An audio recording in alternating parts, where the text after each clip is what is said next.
So I'm going to introduce some wacky information for you people who are not American. First of all, stop it. Second of all, did you know that over here in America, there is a racist relationship between black people and pools? Curious.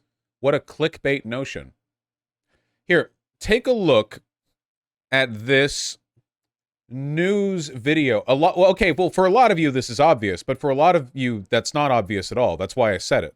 Because if you're American, it's like, oh, yeah, of course. But if you're not American, right, okay. So, in a period of record global temperatures and rampant heat waves, some enterprising young kids decided to break into a Baltimore City pool that had remained closed for some time. By break in, I assume they just climbed a fence. They have now entered the most cultured pool in America, full of vitamins and minerals. I hope they didn't open their mouths at any point while in the pool. And their little escapade was filmed from a helicopter. You can see them looking at the helicopter. That is because becoming North Korean expat on Joe Rogan, in America, during 500-degree weather, they will close the pools. And then they'll close them because they don't have money to keep them open. And then when you go to the pool, they'll send 5 attack helicopters to film you, to publicly shame you on media. No, it's just some kids going into the water. Like there's nothing here. The only negative thing that happened here really is whatever this horrible polluted water is doing to their skin.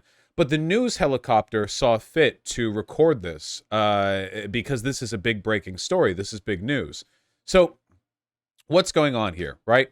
Please explain the black people pool thing. Why? I would be happy to.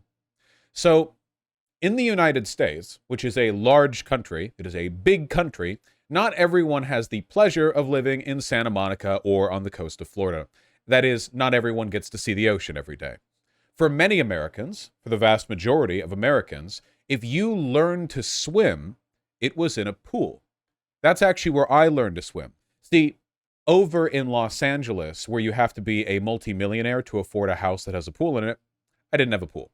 In Florida, lots of people have pools because of a lot of stuff. It's great. The weather's good for swimming in Florida, mostly because hurricane season's nonstop now, so you can swim by walking around in the air. My grandparents' neighbor had a pool, and we would go and learn to swim there, and I learned how to swim, and I can swim pretty well now. Many Americans can swim pretty well. But there's a racial disparity there. And the reason for it is as such. Back during the Civil Rights Movement, one of the big points of contention when it came to racial integration was public pools. See, the American South is hot, very hot. And during the summer, especially if you don't have a modern AC unit, and again, this was back in the 1960s, people would go to the pool in order to cool down. They didn't let black people into the pools, at least not into the good ones. Sometimes there were neighborhood pools that were kept for black people, but they were often underfunded, kept closed, in poor condition, too small, and so on. So a big point of contention during the Civil Rights Movement was pool integration. Black people would go to white pools and go on in there. This would make the white people steaming mad. Ooh, they didn't like it. People got into lots of fights about this. Now, the Civil Rights Movement is over. Oh, yeah, thank you, Viathan, for this excellent anecdote. The 1964 Monson Motor Lodge protests, where they poured acid into the pools to keep black people from using them. Right there, you can see it. See that white container right there? People got hurt in these conflicts. This was a thing. This happened all over the country. This was not like a single incident. This was a big thing. In much of the American South, communal pools are one of the largest and most trafficked communal spaces.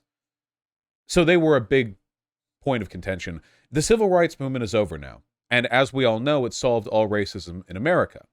Unfortunately, despite having solved all racism, for some reason, city budgets just don't seem to have room for keeping open and maintaining public pools in black neighborhoods. Baltimore is a city with a severe racial divide. That is, of course, where this little helicopter escapade is happening. all over America, this is a common trend. Oh, of course, the pools aren't segregated, but for some reason, the neighborhoods where it's mostly black people just don't keep their pools open. This is where the racist stereotype of black people can't swim came from, because they weren't let into the communal pools, and nowadays, their communal pools are shut down. That's where it came from, in case you've ever wondered. Now, it's half a stereotype, half true. Black people can't swim on average as well as white people, because that's what happens when you close communal pools in black neighborhoods. Obviously, that's where a lot of young people learn how to swim.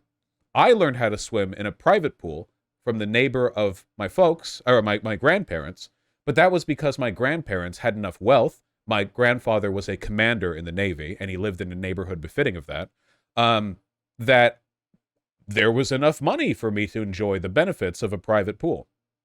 This may shock you to learn, but many black people live in poor neighborhoods, so that's not always an option to them either. With no private pools to go to, or at least fewer private pools, and communal pools that are shut down, we arrive at a world, a country, where black people have a stereotype associated with them, one in which they can't swim. And what we're looking at right now is just a tiny microcosm of that broader tendency. This is just one, and these kids aren't even all black or whatever, but it's presumably an underfunded neighborhood. I mean, it's in Baltimore. Most of the neighborhoods there feel like they're underfunded. I've been to Baltimore. Trust me, I know. Also, he's bringing his Razor scooter into the pool. Whatever makes him happy, I don't care. These heat waves are cripplingly severe. And the least that the city could do in an environment like this is look at how big this pool is. This is like an Olympic pool. Look at that. Look at this. You could fit hundreds of people in here. This land is just going to waste. There are pools like this all over America. But they can't find the money to keep it open, keep like a couple workers and a lifeguard or two there, you know? It's huge. And by the way, again, this is in Baltimore.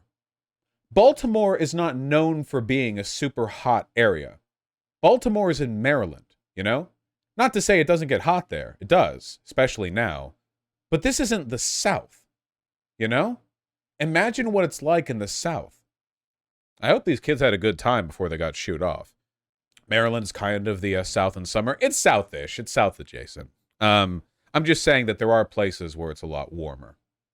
Why is this a helicopter follow them level story? Slow news day. Here's an article. Give me a moment. Public pools used to be everywhere in America.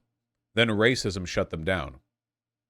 Near the beginning of the century, public pools could be found in many urban areas across the country. But that all changed as cities moved to desegregate those swimming areas. In her book, The Sum of Us, What Racism Costs Everyone and How We Can Prosper Together, Heather McGhee looks at how many cities close their pools rather than commit to desegregation, and how this same political mindset shaped the policy making for decades to come. It's a perfect example of how racism hurts everyone.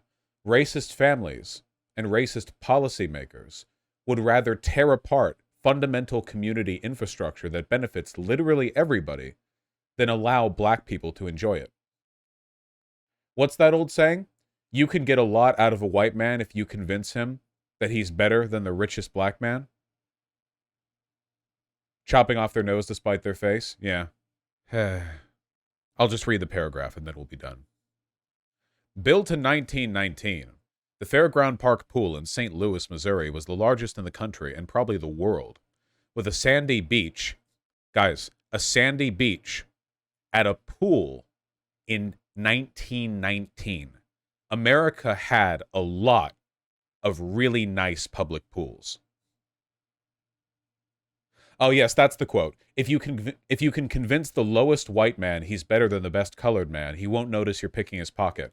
Hell, give him somebody to look down on, he'll empty his pockets for you. Yep, 100%. White Americans are the biggest suckers in the world because they will take any abuse as long as they're told that twice the abuse will come to their local black folk. And a reported capacity of, guys, this is at one pool, 10,000 swimmers. 10,000 swimmers. Now, that's reported capacity. So, you know. Oh, there are photos of it. Wow, here we go, yeah. Fairground Park pool. Why are all the photos of this pool clearly from like 50 years ago or more? Also, wow, that's huge. When a new city administration changed the parks policy in 1949 to allow black swimmers, the first integrated swim ended in bloodshed. On June 21st, 200 white residents surrounded the pool with bats, clubs, bricks, and knives to menace the first 30 or so black swimmers. Over the course of the day, a white mob that grew to 5,000 attacked every black person in sight. Guys, your grandparents were alive when this happened. Around the Fairground Park. After the Fairground Park riot, as it was known, the city returned to a segregation policy using public safety as a justification. But a successful NAACP lawsuit reopened the pool to all St. Louisans the following summer. On the first day of integrated swimming, July 19th, 1950, only 7 white swimmers attended, joining 3 brave black swimmers under the shouts of 200 white protesters. That first integrated summer, Fairground logged just 10,000 swims, down from 313,000 the previous summer. The city closed the pool for good 6 years later. Racial hatred led to St. Louis draining one of the most prized public pools in the world. It was like this all over America. Anyway, just keep that in mind when you see stuff like this. This isn't just like idle news bait on a slow news day. It's more than that. It's a continuation of, knowingly or unknowingly, a long line of meaningful problems. Bosh, people don't swim in rivers in the U.S.?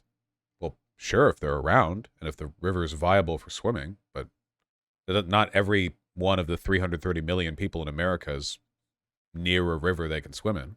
Yeah, also, rivers are not always safe to swim in. It's some variance there.